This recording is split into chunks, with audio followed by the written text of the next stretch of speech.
Bad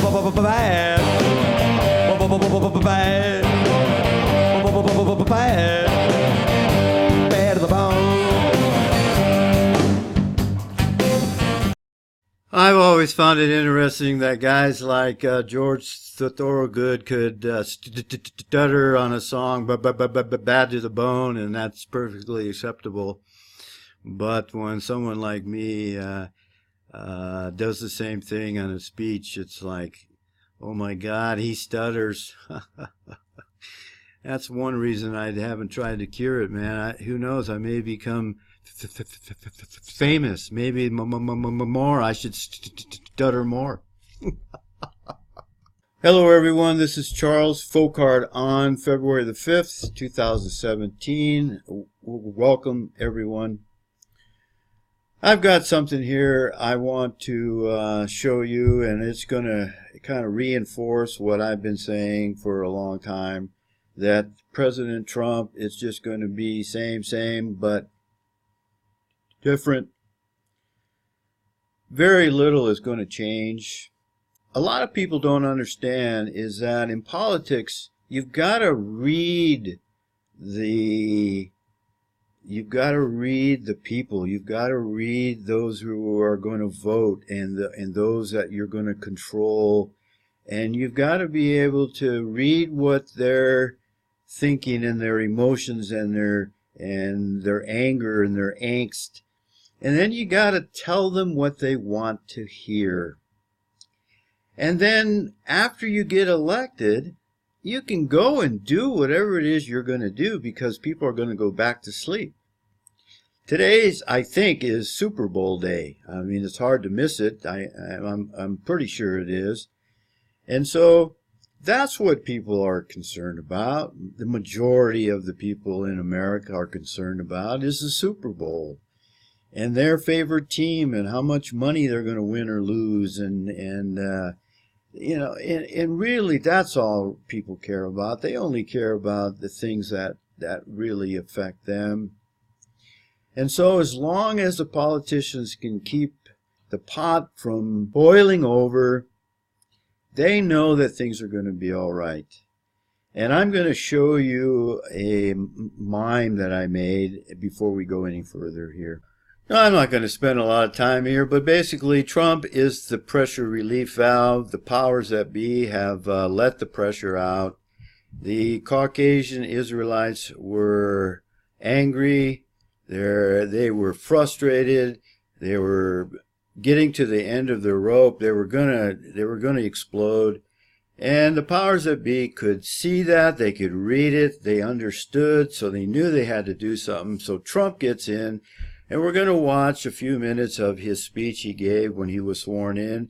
And look at the audience. Look at the people there that are looking to Trump to be their leader and to alleviate their problems and their frustrations. And he's telling them exactly what they want to hear. So let's go have a look and a listen at that, shall we? Today's ceremony, however, has very special meaning because today we are not merely transferring power from one administration to another or from one party to another, but we are transferring power from Washington, D.C., and giving it back to you, the people.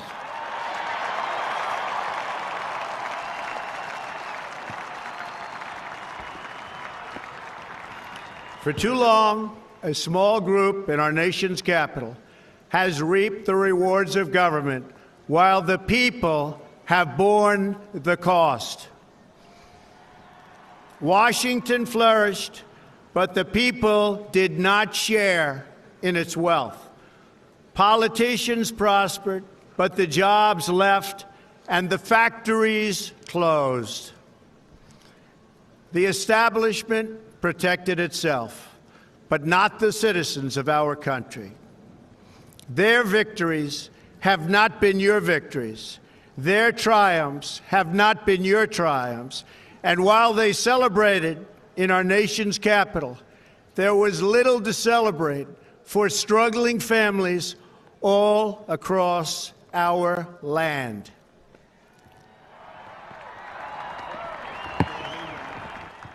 That all changes starting right here and right now, because this moment is your moment. It belongs to you.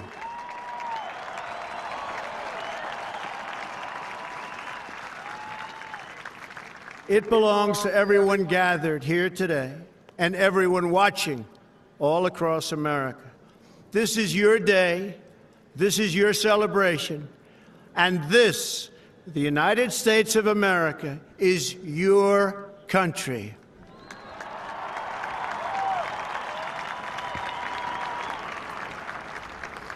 What truly matters is not which party controls our government, but whether our government is controlled by the people. January 20th, 2017 will be remembered as the day the people became the rulers of this nation again.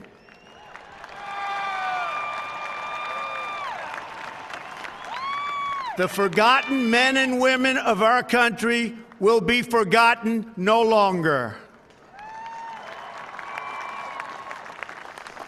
Everyone is listening to you now. You came by the tens of millions to become part of a historic movement, the likes of which the world has never seen before. At the center of this movement is a crucial conviction that a nation exists to serve its citizens. Mothers and children trapped in poverty in our inner cities, rusted out factories. So I want to bring you back here to this, because I think this is, in a nutshell, what's going on here. I want to bring you back here. See, the red is what the people are upset about, and that was addressed. Trump addressed those frustrations the American people have. And he was elected, and there was a collective sigh, a collective release of the pressure, and everybody went back to the way things are. Super Bowl's today. Everybody's got their beer. They got their bets down. It's going to be in a few hours. Everybody's back to normal. But I want to show you something here. You see this little thing here that it's not going to change at all? There hasn't been one word by Trump about anything to do with the IRS. And I'm suggesting that the IRS is an illegal agency of the government, and that paying taxes is not required. In fact, it's illegal. So that is the premise that you must keep in mind when you think about the IRS.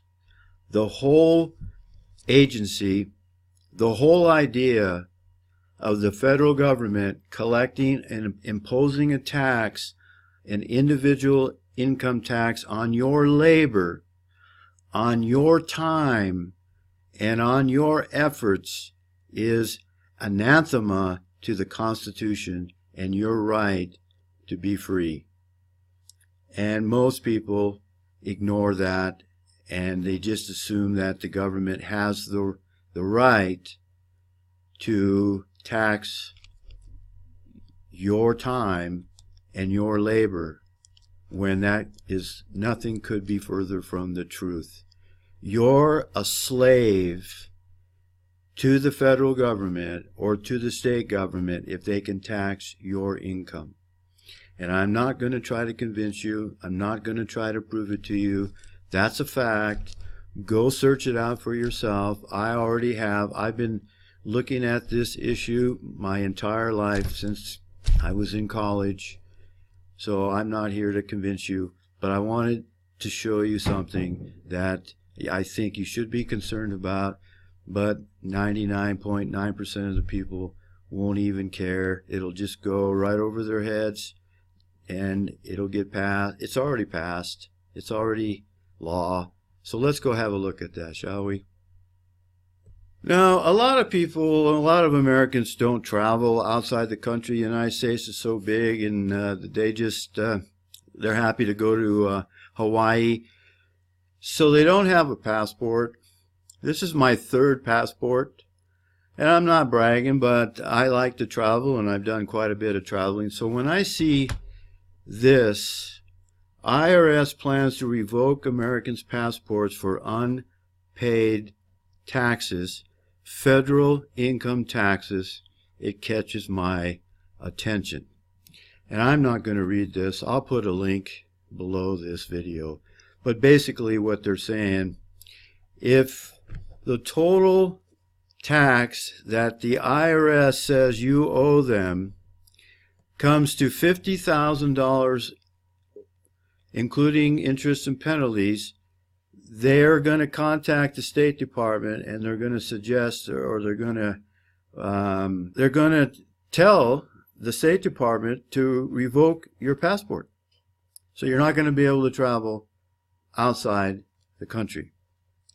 Now, 99% of the people read this, they're going to say, well, $50,000, you know, well, that's never going to affect me. I don't owe $50,000.